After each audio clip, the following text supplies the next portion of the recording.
Bonjour et bienvenue dans cette matinale de Global Software. Je suis Milan Gérard, ingénieur support technique au sein de l'équipe Global à Paris et je vais vous présenter aujourd'hui la définition des largeurs efficaces de façon automatique pour les poutres nervurées selon l'Eurocode 2. Si vous avez des questions pendant la présentation, n'hésitez pas à les poser dans la zone dédiée de la plateforme GoToWebinar ou à directement nous les envoyer à l'adresse info@global.fr. Au programme de cette matinale, on va voir la différence de modélisation entre une barre avec un excentrement et une barre avec le type nervure. Donc on verra notamment la différence de modélisation et également l'impact sur les résultats de la vérification du béton. On verra dans un second temps la définition automatique des largeurs efficaces avec des paramètres globaux qui va permettre sur la réutilisation d'un même modèle d'avoir juste à modifier les paramètres pour mettre à jour toute votre structure. Et dans un dernier temps, on verra le rapport d'impression également automatisé pour la sortie des armatures. Donc on va passer sur l'interface d'Airfem avec la boîte de dialogue pour créer un nouveau modèle. On va définir ici le nom du modèle béton armé. On peut également définir une description. Ici, on précise que c'est un modèle BA automatisé pour la sortie d'armature. Et on va sélectionner, pour démarrer ce nouveau modèle, un modèle type. Ici, on a choisi de sélectionner le modèle type modèle béton armé qui va permettre d'avoir tous les paramètres prédéfinis dans l'interface graphique et dans les données de base. Dans les données de base, on voit par exemple qu'ici, on a déjà désactivé les solides avec ce modèle type qui vont pas être utiles dans la modélisation. Si on regarde dans les modules, on voit qu'on a automatiquement le module vérification du béton qui est activé et dans l'onglet norme 1, les annexes nationales françaises qui sont sélectionnées pour l'Eurocode 0 avec les assistants de combinaison, mais également pour l'Eurocode 2 pour le béton. Donc les modèles types vont permettre de définir ces données de base automatiquement, mais également lorsque l'on valide le démarrage du modèle, les données de base d'objets. Donc par exemple, les objets de base de matériaux, de section et d'épaisseur. Donc ici, à l'ouverture du modèle, voilà, on voit ici des données de base de matériaux qui sont disponibles, des sections également, que ce soit des sections rectangulaires qu'on a l'habitude d'utiliser, des sections carrées ou circulaires, et également des épaisseurs qui vont de 10 cm à 30 cm par exemple. Donc voilà l'utilité de modèles types. On verra également au cours de cette présentation d'autres utilités de l'utilisation de modèles types. On va définir ici une nouvelle surface rectangulaire. Donc on va sélectionner la fonction pour dessiner une nouvelle surface. On a juste à sélectionner notre épaisseur et à valider pour dessiner dans l'interface. Donc on va sélectionner ici la diagonale pour définir une surface de 10 mètres par 7 mètres. OK. On va réduire ici les données de base de matériaux, de section et d'épaisseur. Et on va définir dans type pour la vérification du béton des armatures de surface. On voit ici des données qui sont déjà existantes. Donc on a en fait, grâce au modèle type, déjà défini les gammes de treillis pour la France qui sont disponibles ici. On a juste à en sélectionner un, ici le ST50C par exemple, faire un clic droit dessus et assigner graphiquement aux surfaces. On sélectionne la surface. Et on voit ici les armatures qui sont disponibles. Pour cette surface, on va définir des appuis sur les contours. On va sélectionner ici la fonction assigner un appui linéique. On va garder le premier type d'appui par défaut articulé. OK. Et on peut faire une sélection lasso sur toutes les lignes. Très bien. On va ajouter maintenant une charge. Pour le cas de charge du poids propre, on va laisser tel quel. On va passer au cas de charge suivant d'exploitation qui est déjà également prédéfini et on va définir une nouvelle charge surfacique. On sélectionne ici la grandeur de charge de moins 2,5 kN par mètre carré par exemple. On valide et on sélectionne la surface, ici la seule surface sur laquelle on peut appliquer la charge. Très bien. Avant de lancer le calcul, on va renforcer la dalle en milieu de travée avec une poutre qui va faire l'objet de la vérification. Donc on va cliquer ici sur Nouvelle barre simple. Et on va définir les paramètres. Ici, on est sur un type de barre poutre sur lequel on va définir une section. On va utiliser la première section de 20 cm par 60 et on va définir un excentrement. Donc, on revient dans l'onglet Général et en activant Excentrement, on a l'onglet qui apparaît dans lequel on peut définir le nouvel excentrement de barre.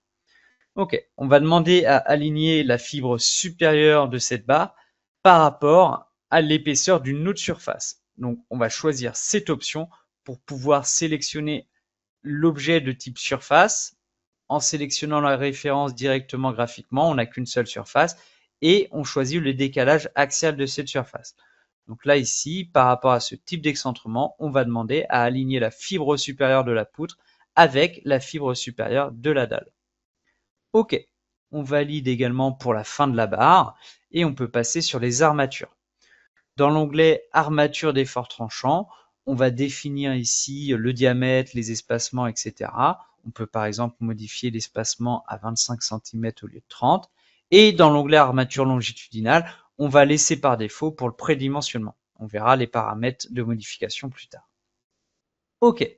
Et une fois que les paramètres de la poutre sont prêts, on peut sélectionner ici, on va sélectionner le milieu d'une ligne de contour jusqu'à l'autre extrémité pour tracer la barre.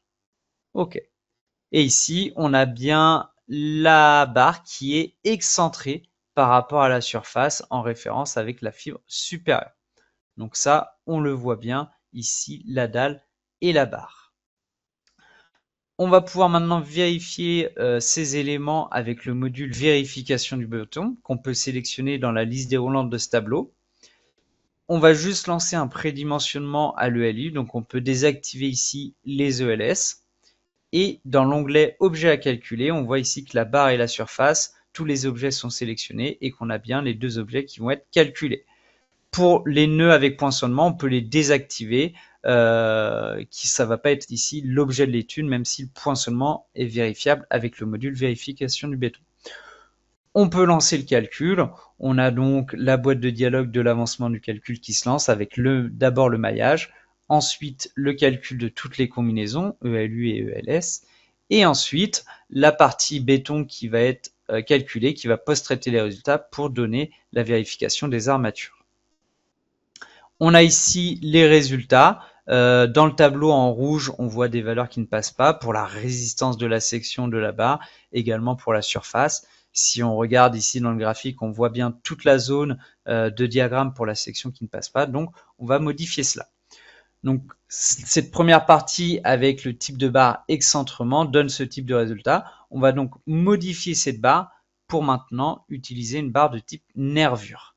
Donc, on sélectionne ici dans la liste déroulante le troisième type, nervure, et vous voyez, dans ce cas-là, l'excentrement n'est plus possible. Pourquoi? Puisque l'excentrement, par définition, sera directement défini dans la nervure. Donc, on va aller dans l'onglet nervure. On voit ici l'alignement des nervures par rapport à la face plus Z. Ici, l'axe Z étant vers le bas. On voit bien la nervure qui va se mettre en excentrement comme tout à l'heure. OK. On va regarder la section dans l'onglet correspondant. On a toujours notre section avec une hauteur de 60, sauf que si on affiche la section nervurée, on voit qu'on a une hauteur de 800, puisqu'en effet, ça va se mettre en sous-face de la dalle. Donc, automatiquement, la hauteur est plus grande que celle qu'on a étudiée juste avant. Donc, on va juste sélectionner une section avec une hauteur de 400 pour retrouver la hauteur totale de 600. Très bien. Dans l'onglet armature longitudinale, vous avez ici un bouton pour activer ou désactiver automatiquement la génération des armatures dans la dalle de compression. Et vous voyez ici, dans les ailes, les armatures du ST50C qui étaient présents dans la surface qu'on voit apparaître ici. OK. On valide et on peut relancer le calcul. Ici, directement via le tableau vérification du béton, puisqu'on a modifié le type de barre, on a de nouveau le maillage et les combinaisons qui vont être recalculées.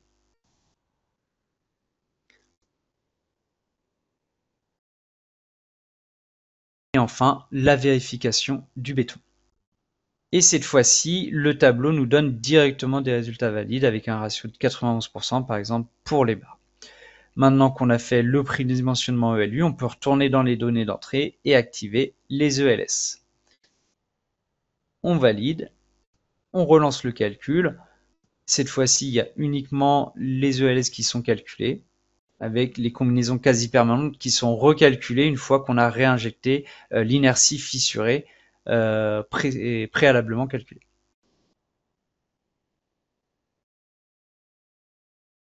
Ok. Et également, ici, vous avez les résultats, donc ELU pour cette partie, et ensuite ELS, caractéristiques, fréquents et quasi permanents. Très bien. On va maintenant paramétrer les largeurs efficaces. Déjà, pour implémenter des paramètres, on va utiliser l'outil paramètres globaux qui est disponible dans le menu modifier. Si n'est pas présente par défaut dans les raccourcis, on va pouvoir l'ajouter. Donc on va faire un clic droit dans la barre d'outils et cliquer sur personnaliser les menus et barres d'outils. On va aller dans tableau pour aller rechercher l'option paramètres. Ici, on a modifié les paramètres globaux et on va pouvoir double-cliquer dans cette colonne pour ajouter un raccourci. Par exemple, ici, j'attribue le raccourci CTRL-G. Je peux appliquer et également, je peux déplacer le raccourci dans la barre d'outils. Ok, donc on pourra maintenant utiliser directement ce raccourci en cliquant dessus pour ouvrir la boîte de dialogue, modifier les paramètres globaux. Ici, on va rajouter un premier paramètre qu'on va appeler L1, qui va être la longueur de la première travée, qu'on définit ici à 7 mètres. On valide et on va attribuer ce paramètre au nœud. On peut sélectionner ici les 3 nœuds qui sont situés justement à l'ordonnée Y égale 7 mètres. On double-clique dessus. On a bien les 3 nœuds qui sont modifiés et qui donnent la coordonnée 7 mètres. Et on va cliquer dessus, paramètres globaux, sur la petite flèche juste à côté. Et on peut cliquer sur OK et insérer. Et vous voyez que ce paramètre maintenant va être défini avec une petite étoile jaune pour bien montrer que c'est dépendant d'un paramètre. OK. On valide. Maintenant, on peut regarder qu'est-ce qui se passe lorsqu'on modifie ce paramètre. Donc, je peux cliquer sur CTRL-G pour faire appel à mon raccourci d'ouverture du tableau des paramètres globaux. Ok, je vais le réduire ici. Je peux passer à 5 mètres, cliquer sur Appliquer. Donc oui, ça va supprimer les résultats. Et vous voyez ici la portée qui est directement modifiée. Donc si je remets 7 mètres, que je clique sur OK, voilà. On voit ici facilement le paramètre qui peut mettre à jour rapidement notre géométrie. Ok. On va maintenant modéliser une continuité de ce modèle, donc avec une autre poutre, une autre travée. Donc on va tout sélectionner ici. On va cliquer sur, par exemple, miroiter les objets sélectionnés. Donc on va créer une copie et par rapport au plan XZ, on va miroiter par rapport à Y égale 7 mètres. Dans l'onglet numérotation et options, on va désactiver l'option pour pivoter les systèmes de coordonnées locaux. Ok. Voilà. On retrouve ici les surfaces et la barre qui sont copiées. On va attribuer maintenant les paramètres pour les nouveaux nœuds de la deuxième travée. Donc, on peut les sélectionner. Ici, on a désormais 14 mètres. On va cliquer ici sur modifier la formule. Ici, on va mettre une formule en référence à la longueur pour la première travée plus la longueur de la deuxième travée. On va donc ajouter un paramètre global. Ici, donc L2, qui va être également égal à 7 mètres pour l'instant. OK. Et dans la formule, on peut donc taper directement la formule L1 plus L2. Et on a bien un résultat de 14. OK. On valide. Et de cette façon, on pourra modifier plus tard les travées en fonction des résultats ou des nouveaux projets qu'on peut avoir.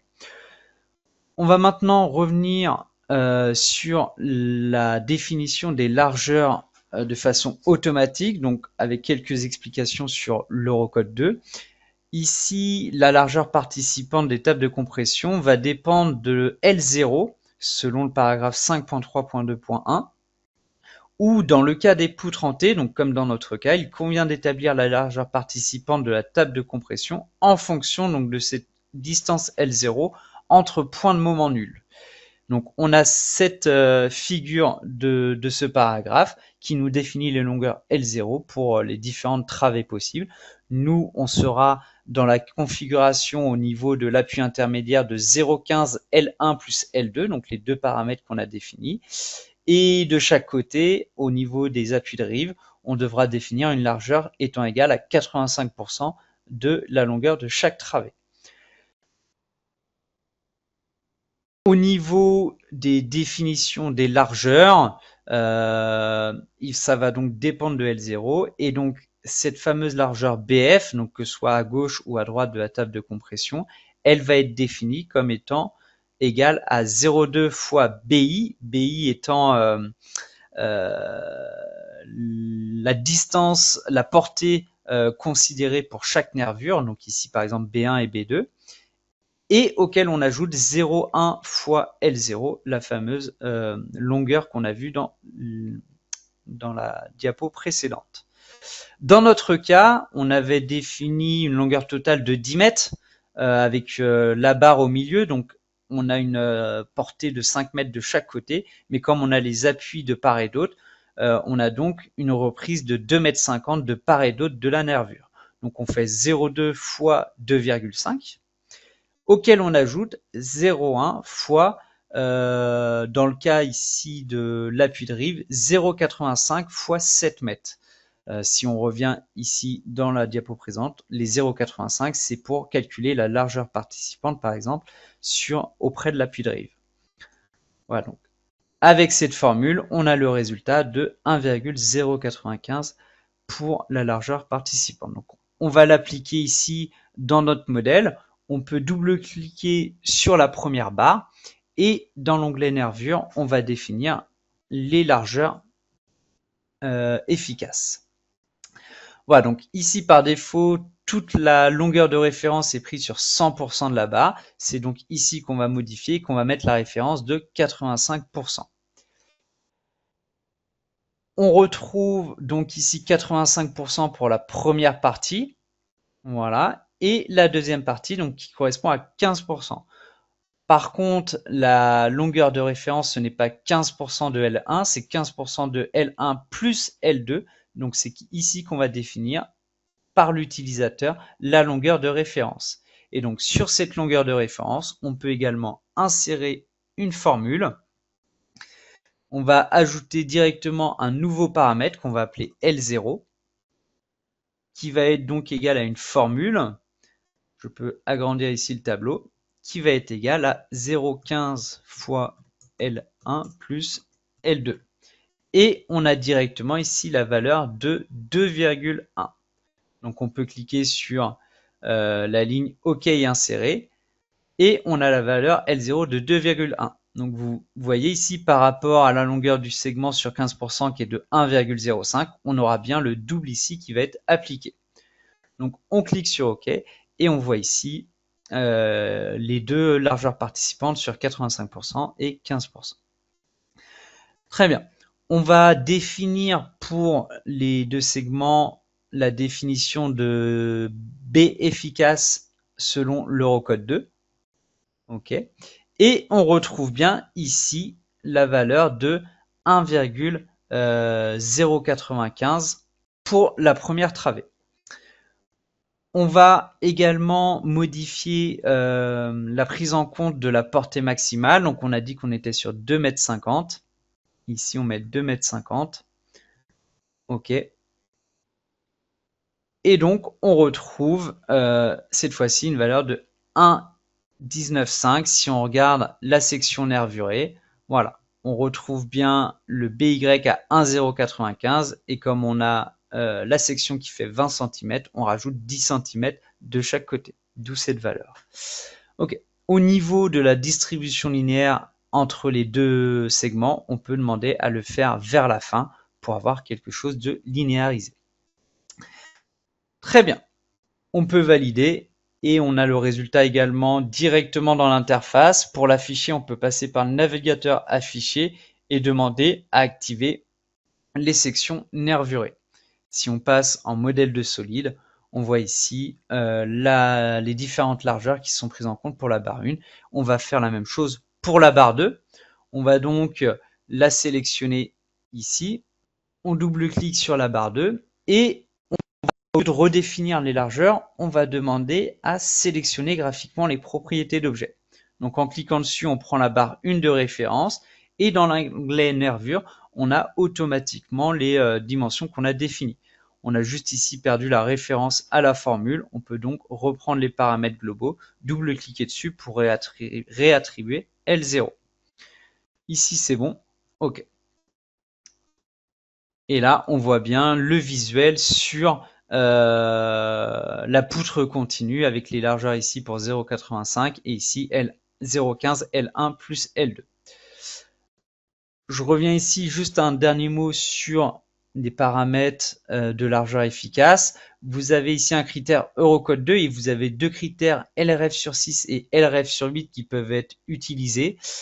On a en fait la première définition de LRF sur 6 qui va dépendre de l'Eurocode 2, toujours sur le même paragraphe 5.3.2.1 mais la partie le point 3, où on définit la largeur efficace qui doit être inférieure ou égale à 0,2 L0.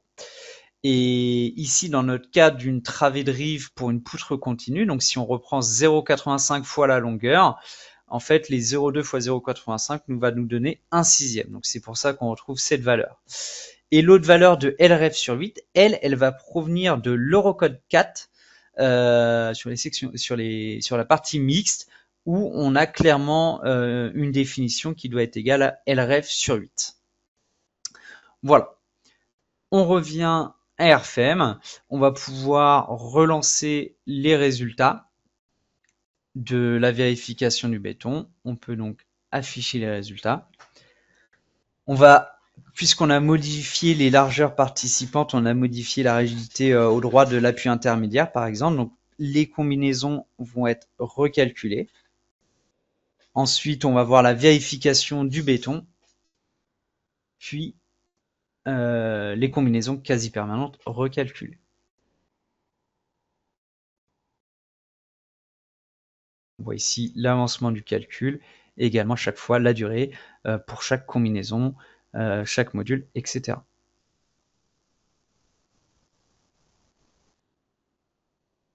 Voilà, on retrouve nos résultats. On a ici une erreur. Si on regarde sur l'intégralité de la poutre, on voit que cette erreur, elle est focalisée uniquement au niveau de l'appui intermédiaire. Donc on va regarder ça un peu plus en détail. On va faire une visibilité uniquement sur la poutre pour masquer la barre. Voilà, on peut repasser en modèle transparent. Et si on double-clique sur l'erreur de calcul, on peut regarder ce qui ne va pas. Donc au niveau de la maîtrise de la fissuration dans les armatures, pour les armatures minimales. Si on va tout à la fin, on voit donc le ratio de 1,044 qui correspond à cette formule, donc au rapport entre les armatures minimales requises, donc de 2,10, et celles présentes dans la table de compression à 2,01. 2,01, ça correspond en fait à 4 HA8. Et si on regarde dans le graphique au niveau du point qui ne va pas, on voit en effet que dans la table de compression, on a une barre, 2 barres, 3 barres, 4 barres. Donc on a bien 4 HA8 qui sont prises en compte. Ici, il nous manque une 5e armature pour passer le ratio d'armature minimale. Et on voit bien que cette vérification se fait vraiment au bord, là où on a tout juste 4 armatures dans les dalles de compression. Donc on peut ajouter une armature manuellement. On va double-cliquer sur la barre.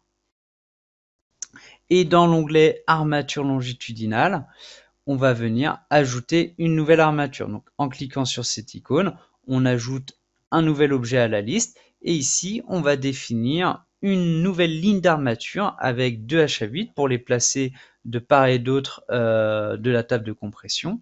On va définir par rapport à l'enrobage du béton et au niveau du centre de la section. On voit ici la barre qui se situe sur laquelle on va pouvoir maintenant décaler à gauche et à droite. Donc, on va pouvoir faire le décalage au début donc à moins 10 cm, donc moins 100 mm pour le situer à gauche et de l'autre côté à 10 cm pour le placer à droite. Au niveau du décalage vertical, on peut modifier ici à 8 mm de part et d'autre pour pouvoir l'aligner avec les armatures existantes. On voit ici que l'armature va se placer sur l'intégralité de la barre. Voilà. Ici, ce n'est pas nécessaire. On a juste cette zone-là dans laquelle on a besoin de renforcer pour valider les armatures minimales.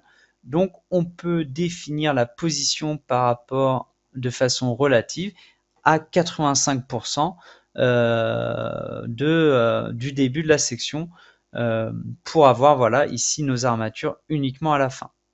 Ok, on valide, ça va supprimer les résultats et on peut relancer de nouveau pour avoir la vérification des armatures minimales.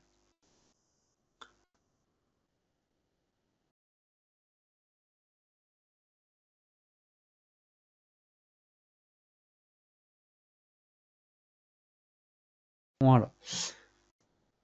On a donc ici la dernière vérification et les résultats qui vont apparaître. Ok, cette fois-ci la vérification est bonne. On peut, grâce à la paramétrisation de notre modèle, relancer le calcul par exemple. Donc si on fait CTRL-G pour faire le raccourci de modification de nos paramètres, on peut par exemple ici modifier les deux travées à 8 mètres. Ok, et relancer le calcul par exemple pour voir si on a automatiquement directement la vérification de fait pour la vérification du béton. Donc, on a le maillage qui est recalculé, ainsi que les combinaisons. Et on n'a pas eu besoin de faire de modifications majeures sur la géométrie pour relancer le calcul grâce à nos paramètres globaux. On va voir ensuite la définition de la sortie d'armature dans le rapport d'impression pour pouvoir avoir une image graphique et également des données dans le rapport. Ok. Voilà, on voit ici les ratios de vérification qui sont bons avec la modification des poutres qui font maintenant 8 mètres. Très bien. On va donc mettre en page ici les armatures. On va se mettre par exemple dans le navigateur affiché. On a ici la catégorie type pour la vérification du béton. On peut ajouter les descriptions sur les armatures supérieures et inférieures. Également, au niveau des cadres d'armature, voilà, on peut ici ajouter les diamètres. Au niveau des décimales, on peut par exemple les modifier. On voit qu'ici, on n'a pas besoin d'autant de décimales. On peut aller dans modifier unité décimale. Et dans armature de béton, on peut par exemple passer les longueurs à 2 décimales. Ok.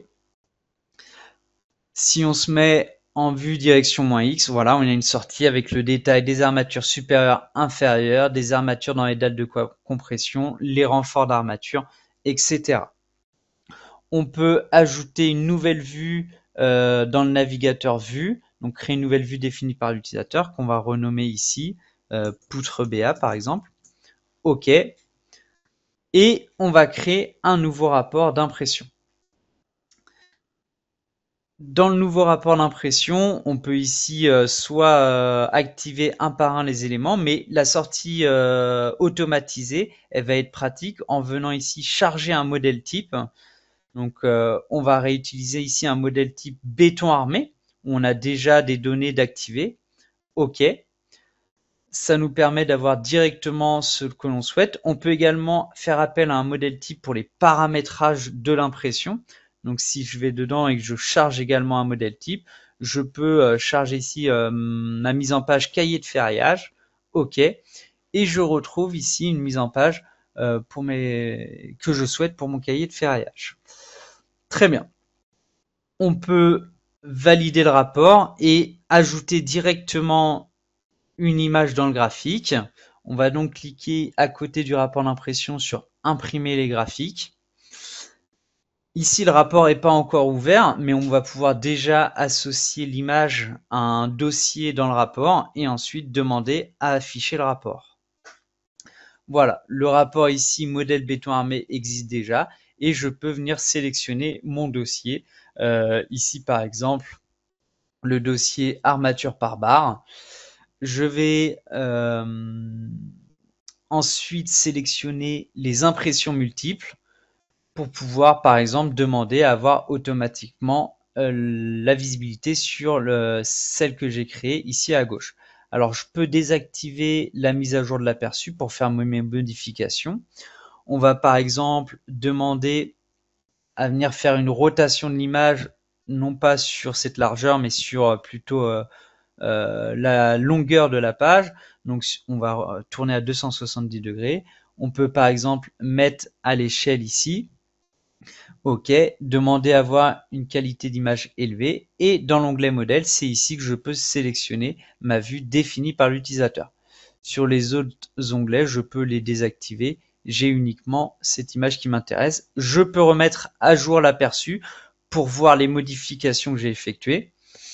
La rotation, la qualité de l'image, etc.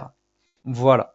Je peux par exemple désactiver la direction de vue dans le nom. Ici, on voit que j'ai deux fois par exemple la direction, ce qui m'intéresse pas. Donc, je peux désactiver cette option pour mettre à jour ici le nom de mon image.